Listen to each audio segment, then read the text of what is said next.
यहाँ तो ईश्वर के घर में दरवाजा भी नहीं है जिस चाबी को हम खोजने के लिए यहाँ बैठे रहे और अपने जीवन को व्यर्थ गवा दिया। कहते ना, आप क्या ढूंढने आए हो, क्या खोजने आए हो? सांसारिक धन, सांसारिक सुख सुविधाओं में मनुष्य इतना लिप्त हो गया कि जो वास्तविक पूंजी है, जो वास्तविक धन है, राम नाम, उसे मनुष्य ने खो दिया। माना जाता है ना, एक राजा ने निर्णय लिया कि आज हमारा जन्मदिन है, तो आज हम किसी एक व्यक्ति को पूर्णतः संतुष्ट कर देंगे।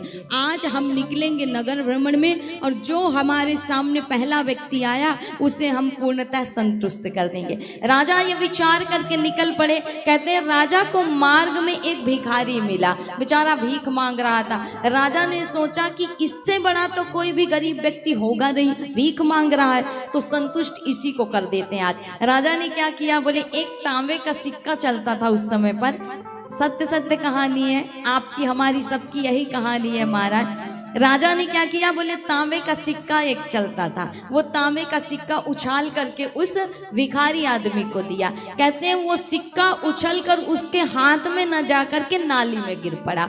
अब वो जो गरीब व्यक्ति था, भीख मांग रहा था, भिक्षा मांग रहा था, कहते हैं महाराज उस समय उस व्यक्ति ने उस नाली में उसे खोजने का बहुत प्रयास किया, लेकिन वो नहीं मिल रहा। राजा ने सोचा इतना गरीब है कि एक तांबे के सिक्के के लिए सोचो नाली में हाथ भी डाल दिया, उसे खोज रहा है। राजा ने सोचा कोई बात नहीं, दूसरा सिक्का दे देते हैं। अब दूसरा तांबे का सिक्का दे दिया, उस व्यक्ति ने उसे रख लिया, लेकिन फिर भी उसे खोजने लगा।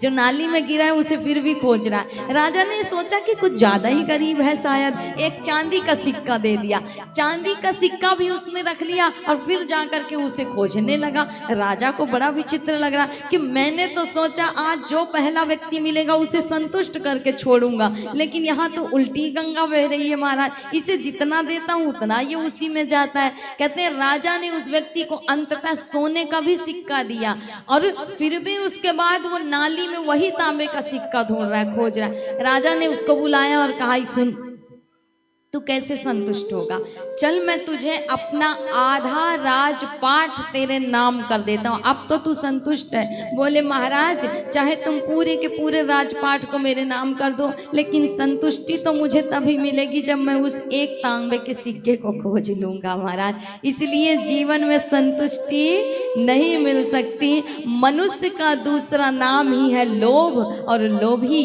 इसलिए महाराज ये खोपड़ी कैसी है, बोले कभी ना भरने वाली है। नारद जी ने एक व्यक्ति को दे दिया ना, भिक्षा मांगता था, दया आ गई तो कुबेर के नाम पे पत्र लिख दिया और भेज दिया कि जाओ कुबेर से कहना कि जितना बन सके, जितना इस खोपड़ी में धन आ सके, अर्थात इस पात्र में धन आ सके भर दो।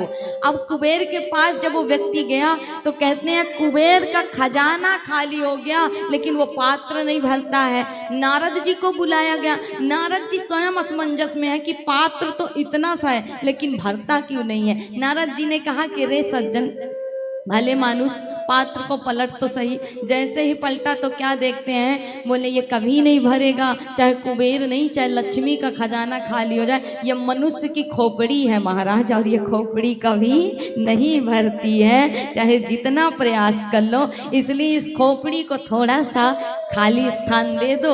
ये धन, ये संपत्ति, ये पद, ये प्रतिष्ठा, पुत्र, परिवार, समाज, पत्नी, इनसे थोड़ा सा अलग करके थोड़ा सा इसे खाली स्थान दे करके ईश्वर को भी भर लो महाराज इसमें, और कथा का आनंद लो, रसपान लो।